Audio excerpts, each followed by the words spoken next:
ये चमत्कारी तिलक रहता जिसके मस्तक, भगवान भी बन जाते हैं स्वयं उसके रक्षक। धन कुबेर देते हैं रोजाना उसके घर दस्तक, और व्यक्तित्व बन जाता है उसका सबसे आकर्षक।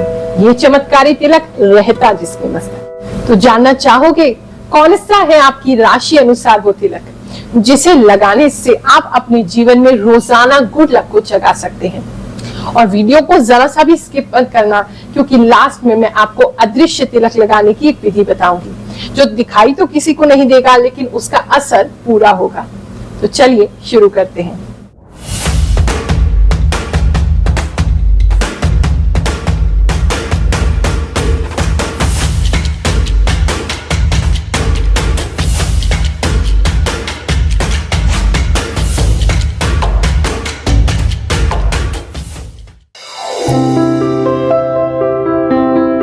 एक दिन चिरकुट की पत्नी बहुत गुस्से में उसके पास आई और आकर के उससे बोली, सुनो कल दाढ़ी बना लेना।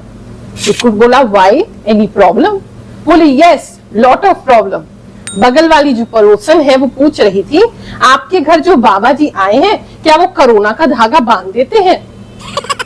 अब आप कहोगे, गुरु माँ हमें जोक क्यों सुना रही है? हमारे भारत देश में जहाँ सर्वस्व को त्याग करके व्यक्ति साधु बनता है, सन्यासी बनता है, बाबा बनता है, एक महात्मा बनता है, एक जोगी बनता है, वहां इस तरह के जोक बड़े कॉमन है। लेकिन एक बात बताओ, सब कुछ छोड़ करके धर्म के पथ पे चलना क्या आपको लगता है बहुत आसान है? बहुत से लोगों को ऐसा लगने लगा है कि बस बाबा जी बन जाओ फिर तो करोड़ों रुपए आ जाएंगे। पर क्या कभी आपने सोचा है कि वास्तव में बाबा जी बनना, किसी का गुरु बनना, एक आध्यात्मिक व्यक्ति बनना कितना कठिन है? केवल 4 घंटे कह रही हूँ मेरी गद्दी पे आकर के बैठ लेना, सिर्फ दरबार में किसी को कुछ मत बताना, ना उसका भविष्य बताना, ना उसकी राशि के बारे में बताना, ना उसका चेहरा पढ़ करके बताना, ना उसकी समस्या का निवारण बताना, केवल आकर के बैठ जाना और जितने भी लोग आते हैं दरबार में उनकी समस्या सुन लेना। लोगों के जीवन में इतनी समस्या है जो एक एक करके वो तुम्हें बताएंगे, और सच मानो 4 घंटे में तुम्हारी हालत ऐसी हो जाएगी कि दुनिया में बाप रे इतना दुख है, हम तो समझते थे हमारे ही जीवन में दुख है। और इतने दुख सुनने के बाद तुम नास्तिक बन जाओगे, नहीं तो पागल तो जरूर हो जाओगे या कहीं से छलांग मार दोगे। इतना दुख संसार में है। किसी की समस्या को सुनना और उसके बाद भी पॉजिटिव बने रहना और सामने वाले व्यक्ति को भी भगवान पर विश्वास दिलाना, ये कोई सरल काम नहीं है। कोई भी व्यक्ति, आम व्यक्ति नहीं कर सकता, केवल वो ही कर सकता है जो उस परमात्मा से जुड़ा हुआ है, जो खुद अपने आप में इतना पॉजिटिव है, इतना सकारात्मक है। रोजाना उसे भगवान के भजन करने से, भगवान का नाम जप करने से, भगवान का कीर्तन करने से, उनके सामीप्य में रहने से, अपने गुरु के आशीर्वाद से उसे इतनी पॉजिटिविटी मिलती है जो वो तुमको देता है। तुम्हें बाबा जी बनना इतना आसान लगता है तो एक काम करो, बस 4 दिन के लिए माला लेकर के बैठ जाना। 10 बार तो तुम्हारा मन उठने को करेगा। मन इतना आसान नहीं है, चाहे तुम्हारे नीचे हम लाखों और करोड़ों की गड्डियां क्यों ना लगा दें। मन को वश में करना सबसे बड़ा कार्य और सबसे मुश्किल कार्य है। जो एक साधक, एक साधु जीवन पर्यंत करता है, उसी के कार्य में लगा रहता है, स्वयं कृपा प्राप्त करता है और आपको प्रदान करता है। ये बिल्कुल भी सरल कार्य नहीं है। लेकिन आज आपकी मानसिकता ऐसी हो चुकी है कि बाबा जी बनना एक गलत कार्य है। एक आध्यात्मिक व्यक्ति केवल चोर होता है, आध्यात्मिक नहीं होता है। और यकीन मानो ये आपकी मिसकंसेप्शन नहीं है, ये आपके दिमाग में जहर भरा जा रहा है। जहर इसलिए भरा जा रहा है क्योंकि अन्य धर्म के लोग नहीं चाहते तुम्हें अपने ही धर्म पर विश्वास हो। वो चाहते हैं तुम्हारा विश्वास उठे, तभी तो तुम इधर उधर जाकर के परिवर्तन करोगे, तभी तो तुम इधर से उधर भटकोगे। अपने धर्म में हमेशा बने रहो और अपने धर्म को बिल्कुल ऐसे समझो जैसे तुम्हारे घर की कोई बात हो रही। तुम्हारे माता पिता के बारे में कोई बुरा कहता है, कोई हंसी मजाक करता है, कोई जोक बनाता है, तुम्हें बुरा लगता है ना, और उससे लड़ते भी हो। तुम्हारे धर्म का कोई मजाक उड़ाता है, तुम्हारे धर्म के किसी व्यक्ति का कोई मजाक उड़ाता है, तब तुम्हें बुरा क्यों नहीं लगता? क्योंकि तुम्हारी कंडीशनिंग ऐसी की जा रही है। And I am here to shatter your wrong belief system and to shaken you, to awaken you towards your own individuality, your truth, your dharma, your religion. हो सकता है आपको लग रहा हो कि गुरु माँ 4 घंटे क्यों, हम तो 5 घंटे बैठ जाएंगे, क्योंकि आपको तो दरबार में बहुत सारा पैसा आ रहा होगा। दरबार आपको बता दूं बिल्कुल निशुल्क लगाया जाता है। दिल्ली में हर गुरुवार सुबह 11 बजे से 2 बजे तक हम दरबार लगाते और वो बिल्कुल निशुल्क है। ना तो किसी से 1 रुपया लिया जाता है, ना ही किसी से मांगा जाता है। अरे जो नारियल या फल भी लेकर के तुम आते हो वो भी हम मंत्र सिद्ध करके तुम्हें लौटा देते हैं। आप भी स्वयं आजमाना चाहते हैं कि सनातन में कितनी शक्ति है तो स्वयं आए, क्योंकि ये अनुभव का विषय है, कहने से कुछ नहीं होगा। आप स्वयं आएंगे, अनुभव करेंगे तो आपको पता चलेगा कि हमारे वैदिक मंत्रों में, शास्त्रों में, इन सभी विधि विधान में कितनी रीजनिंग है, कितनी एक्चुअल सच्चाई है। तो प्रत्यक्ष को तो प्रमाण की कोई आवश्यकता होती ही नहीं है। आए और स्वयं अनुभव करें। और जो लोग आ नहीं सकते तो भी आप परेशान मत होइए। मैं बार बार यही कहती हूँ, मैंने अपने जीवन का त्याग, अपना सर्वस्व इसलिए नहीं त्यागा है कि मैं आप लोगों से कोई कमाई कर सकूं। मेरी केवल एक ही कमाई होगी कि तुम खुश हो जाओ, तुम्हारे चेहरे पर मुस्कान आ जाए, तुम अपनी परेशानियों से मुक्त हो जाओ और कहो कि हाँ, मुझे हमारे धर्म पर नाज है, धर्म पर विश्वास है, केवल यही मेरी कमाई है जो इस जीवन में मैं करना चाहती हूँ। चिंता मत करिए, बड़े बड़े एस्ट्रोलॉजर्स की फीस देने की कोई आवश्यकता नहीं है। आप एक टोकन नंबर हमारे यहाँ से प्राप्त कर लें। हाँ, टोकन नंबर में आप जो भी श्रद्धा से दक्षिणा अर्पण करना चाहेंगे वो आपकी मर्जी है। वो भी दक्षिणा जो है हमारे यहाँ जो भंडारा किया जाता है उसमें प्रयोग की जाती है। टोकन नंबर प्राप्त करने के बाद वीडियो कॉल पे मैं स्वयं आपसे बात करूंगी, आपको उपाय दूंगी, आप उसको फॉलो करोगे, जरूर आपकी लाइफ में आराम होगा और आप स्वयं कहते नहीं थकेंगे कि सनातन में बहुत शक्ति है। सनातन धर्म बहुत ही साइंटिफिक धर्म है। हर चीज का एक डीप मीनिंग होता है, डीप रीजन होता है और एक बार में इसे समझ पाना बिल्कुल भी सरल नहीं है। आज हम बात करेंगे तिलक के विषय में। तिलक क्यों लगाया जाता है? What is the scientific reason behind wearing a tilak? ये सिर्फ एक ऐसा रिचुअल नहीं है कि हमारे पूर्वज करते थे तो चलो हम भी कर ले। और बहुत से बच्चे आज ऐसे हैं जो तिलक नहीं लगाना चाहते, उनको शर्म आती है। हमारे शरीर में 7 चक्र होते हैं, 7 सटल एनर्जी पॉइंट्स। और जो मेन चक्र होता है आज्ञा चक्र, थर्ड आई सेंटर भी इसे कह रहे हैं, ये हमारे सर के बिल्कुल बीचों बीच होता है और ये पिट्यूटरी ग्लैंड और जो पीनल ग्लैंड है उसको डायरेक्टली इफेक्ट करता है। इस पे प्रेशर देने से, इस पे कुछ लगाने से, जैसे तिलक लगाने से या कुछ भी नेचुरल सब्सटेंसेस लगाने से, ये कुछ केमिकल्स जो है उसका सिक्रीशन करता है।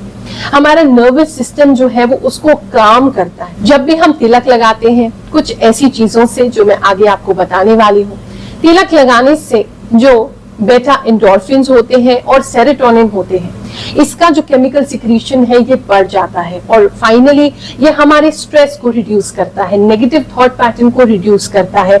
जितने भी लोगों को एंजाइटी है, डिप्रेशन आजकल बढ़ता जा रहा है, जबकि बहुत ज्यादा एंटरटेनमेंट के चांसेस आज आपकी लाइफ में अवेलेबल है, लेकिन फिर भी डिप्रेशन उतनी ही तेजी से बढ़ रहा है, इसलिए क्योंकि हम अपने रूट्स को भूल रहे हैं। और तिलक एक ऐसी चीज है जो हमें बैलेंस रखता है, हमें काम रखता है और ये ऐसे केमिकल्स को हमारी बॉडी में रिलीज करता है जिससे हमें खुशी मिलती है। कुछ लोग जो तिलक है यहाँ पर गले पर भी लगाते हैं, इससे हमारा जो विशुद्धि चक्र है, यानी कि जो हमारी कम्युनिकेशन के लिए जो रिस्पॉन्सिबल होता है, ये चक्र सक्रिय होता है। जिन लोगों को लगता है वो बहुत अच्छे से बोल नहीं पाते हैं, उनको यहाँ पर विशुद्धि चक्र पर एक तिलक जरूर लगाना चाहिए। आपकी कम्युनिकेशन अपने आप ही इम्प्रूव होने लगी। चलिए अब जानते हैं शॉर्ट में कि तिलक लगाने से क्या फायदे हो। तिलक लगाने से हमारे जो हेडेक होते हैं, जिन लोगों की माइग्रेन की प्रॉब्लम है, सर दर्द बहुत ज्यादा रहता है, तिलक लगाने से ये दर्द जो है वो कम होता है। जिसको भी विजन की प्रॉब्लम है, आईसाइट की प्रॉब्लम है, आंखों से प्रॉपर उनको दिखता नहीं है, तिलक लगाना चाहिए, उससे विजन इंप्रूव होता है, आईसाइट हमारा जल्दी खराब नहीं। जिन लोगों को भी साइनस का प्रॉब्लम रहता है, अगर तिलक करते हैं तो हमारा जो नेजल ब्लॉकेज है वो भी खुलता है और साइनस की प्रॉब्लम भी हमें नहीं होती। जिन लोगों को कान में कोई दिक्कत हो रही है, हियरिंग में प्रॉब्लम है, अगर आप रोजाना तिलक लगाएंगे तो उसमें भी आपको इम्प्रूवमेंट जरूर मिलेगा। अगर आपको फैटीग रहता है, आप बहुत जल्दी दिमागी रूप से थक जाते हैं, अपने आप को थका थका महसूस करते हैं, मेंटल हेल्थ आपकी अच्छी नहीं है, डिप्रेशन जल्दी घेर लेता है, किसी को भी देख करके आप पॉजिटिव नहीं हो पाते, नेगेटिव थॉट्स में घुस जाते हैं, रात में नींद नहीं आती, इंसोम्निया रहता है, स्ट्रेस नहीं मैनेज होता है, टेंशन बहुत रहती है, रोजाना तिलक लगाना शुरू करो, जीवन में देखो कि बहुत परिवर्तन हो। जिन बच्चों की, जिन स्टूडेंट्स की मेमोरी शार्प नहीं है, उनको पढ़ा हुआ याद नहीं रहता, थोड़े समय में भूल जाते हैं, उनको तिलक जरूर लगाना चाहिए। मेमोरी इससे शार्प होती है, कंसंट्रेशन लेवल बढ़ता है। तो चलिए अब आपको लेकर के चलते हैं तिलक बनाने की विधि की ओर। कैसे राशि अनुसार आपको तिलक बनाना है और कैसे उसको लगाना है। और उससे पहले 2-3 इंपॉर्टेंट बातें और जान लीजिए। जब भी तिलक लगाएं उत्तर की तरफ मुख करके, यानी कि नॉर्थ की दिशा की तरफ मुख करके लगाएंगे तो इसका प्रभाव आप पे ज्यादा आएगा। हमेशा अपनी आईब्रोज के बीच में उस तिलक को लगाएं। तिलक सुबह के समय ही धारण किया जाता है, पूजा करने के उपरांत इसे धारण करें। जब भी लगाएं तिलक को अनामिका उंगली से ही लगाएं। अनामिका उंगली से लगाने से सूर्य जो है वो एक्टिव होता है और आपके जीवन में ज्ञान भी आता है और सम्मान भी आता है। और पंडित जी द्वारा या किसी और को जब तिलक करते हैं तो उसे अपने अंगूठे से तिलक को बढ़ा देते हैं। उसे बढ़ाने से, क्योंकि अंगूठे के बेस में कहते हैं शुक्र यानी कि वीनस रिजाइड करते हैं, तो जब भी अंगूठे का प्रयोग करते हैं तो इससे शुक्र के फल में भी इजाफा हो जाता है, यानी कि धन धान्य मान सम्मान यश कीर्ति ये सब बढ़ने लगता है। जय शनिदेव, जय गुरु माँ रुक्मणी जी। मैं भागीरथ पवार, ग्राम टोकी, तहसील मनावर, जिला धार, मध्य प्रदेश का निवासी हूँ। और मैं कर्ज में इतना परेशान था कि लोगों का कर्ज चुकाने के लिए मुझे अपनी ज़मीन तक बेचना पड़ी, बच्चों की फीस तक मैं भर नहीं पाया। मैंने यूट्यूब पर एक गुरु माँ का वीडियो देखा और मैंने गुरु माँ से संपर्क किया। गुरु माँ ने मुझे कुछ उपाय बताए। वो उपाय करने के आप लोग विश्वास नहीं करोगे कि कुछ महीने बाद ही मेरे जीवन में इतना बदलाव आने लगा कि मैं बहुत खुश होने लगा। आज जो कुछ भी है वो गुरु माँ की असीम कृपा से है। आप लोगों से भी मेरी विनती है कि आप भी अपनी परेशानी का हल गुरु माँ से एक बार संपर्क करके अवश्य निकालें। आपकी राशि वृषभ राशि है यानी कि टॉरस राशि है, या फिर आपके नाम का प्रथम अक्षर इनमें से किसी एक अक्षर से प्रारंभ हो रहा है। आपके स्वामी ग्रह है शुक्र यानी कि वीनस, और शुक्र को मजबूत करने के लिए, शुक्र को अच्छा करने के लिए आप बहुत सिंपल अगर ये तिलक का प्रयोग करेंगे तो आप देखेंगे डेली लाइफ में, डेली बेसिस में आपका हर दिन बहुत ही भाग्यशाली है, बहुत ही सौभाग्यवर्धक हो गया है। आपकी राशि अनुसार आप 2 तिलक का प्रयोग कर सकते हैं। सबसे पहला है दही। अगर आप चाहें तो थोड़ा सा दही लेकर के या दही का जो पानी होता है उसको लेकर के अपने माथे पर आप तिलक कर सकते हैं, दोनों बाहों के बिल्कुल बीच में। और दूसरा तरीका है कि आप शिव शंकर भगवान को चढ़ा करके, उनको अर्पण करके जो सफेद रंग का चंदन होता है उसका प्रयोग करें। सफेद रंग का चंदन कैसा होता है, चलिए मैं आपको दिखाती हूँ क्या उसका करना है। अपने इष्ट देवता को तिलक जरूर लगाएं और पूजा करने के बाद ही स्वयं अपने माथे पर तिलक। यह है सफेद चंदन, देखो ये बिल्कुल व्हाइट है, प्योर व्हाइट है। जो आप दूसरा अगर चंदन आपके पास है यानी कि केसर युक्त चंदन है तो उसका प्रयोग आप ना करें। आप सफेद चंदन यूज करेंगे तो आपको ज्यादा भाग्यशाली होगा। चाहे तो आप स्वयं भी चंदन की लकड़ी को घिस करके चंदन का प्रयोग कर सकते हैं, शिव शंकर भगवान को अर्पित करें और उसके बाद उसे स्वयं आप लगा लें। और वैसे भी पेस्ट आता है, हरि दर्शन वगैरह बहुत सारे ब्रांड्स हैं जिनका अच्छा तिलक आता है, तो उसको लेकर के जो ऑर्गेनिक हो, अच्छा हो, उसके पेस्ट को आप यूज कर सकते हैं। अगर पाउडर फॉर्म में है या आपको लगता है थोड़ा ज्यादा गाढ़ा है तो उसमें थोड़ा सा गंगा जल मिला करके आप इसका प्रयोग करें।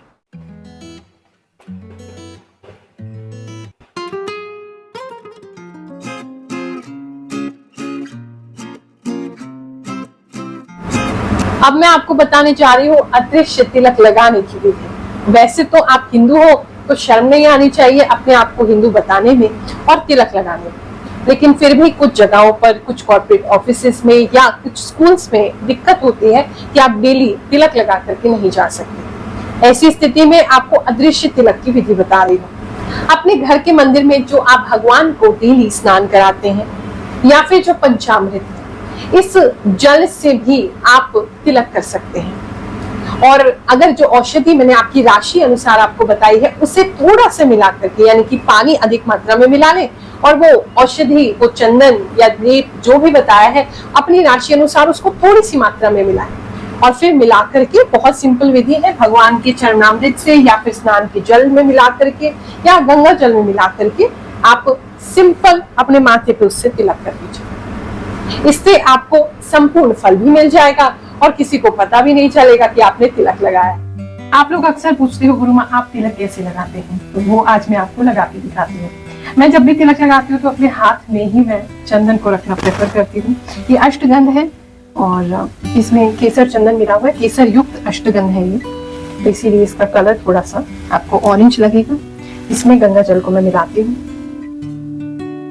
एक पेस्ट की फॉर्म में बना करके फिर मैं 2 उंगलियों से, अनामिका उंगली से और मध्यमा उंगली से इसे माथे पे, पूरे माथे पे लगाती हूँ। इसे माथे पे लगाने से मुझे काफी ठंडक मिलती है। पूरे दिन में जितना भी, बहुत सारे लोग जो मुझसे मिलने आते हैं, उनसे मिलने के बाद भी मैं थकान महसूस नहीं करती। फैटिक को दूर रखने के लिए ये तरीका बहुत अच्छा है। हमारे गुरुदेव ने हमें ये तरीका बताया है, उनके द्वारा दिया गया ही विशेष ये।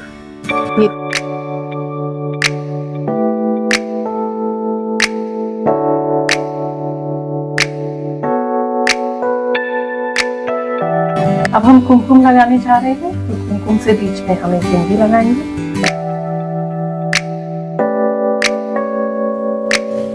अनामिका उंगली से ही तिलक किया जाता है।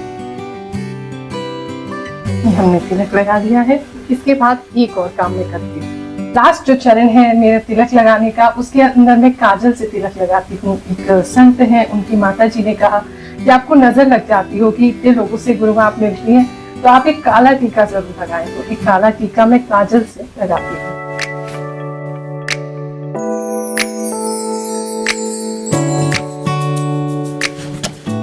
अब हम तैयार हो गए हैं। चलिए, बहुत सारे भक्त बाहर प्रतीक्षा कर रहे हैं, उनसे मिलने चलते हैं, उनकी समस्याओं का समाधान करते हैं। आपसे मुलाकात होगी अगले वीडियो में। जय शनिदेव, जय श्री कृष्ण।